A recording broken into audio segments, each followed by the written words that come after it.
sì, de pomo a cutel, tutto de pomo a cutel, che in Normandia fome de pomo acido, che de pomo che patta uno cacò.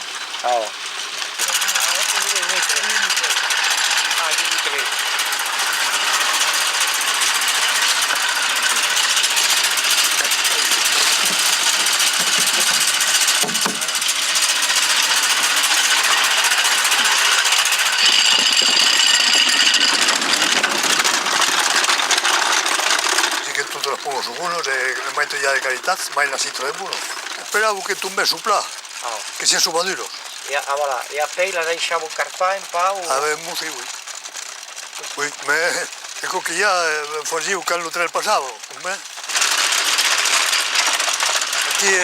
per evitare che fa un cavallo, perché sa cavarlo a pomos e passo mai. Se tu cangiuro così, cangiuro picchione una cosa, un passo, cangiuro che passa con...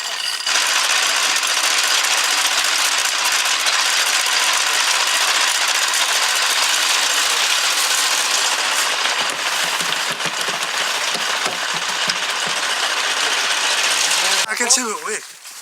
Guarda. C'ho pla organizzata. Oh.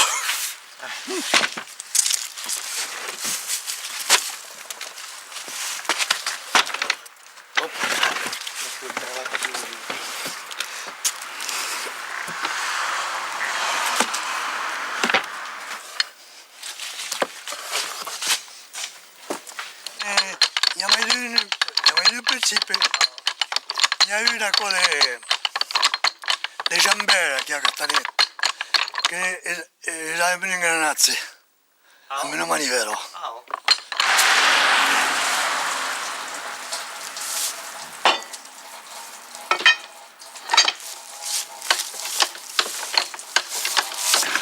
Ancora dipende dal cavolo, dipende se la pongo la madura, le fai 6 litri, che io durante 3 de pomo, 3 però. E abbiamo pleno semar de pomate. Come parmigiani? Eh? Non fa le budine. No, è perché... No. Vieni William, da te che sta tutto fresco comunque. È buono.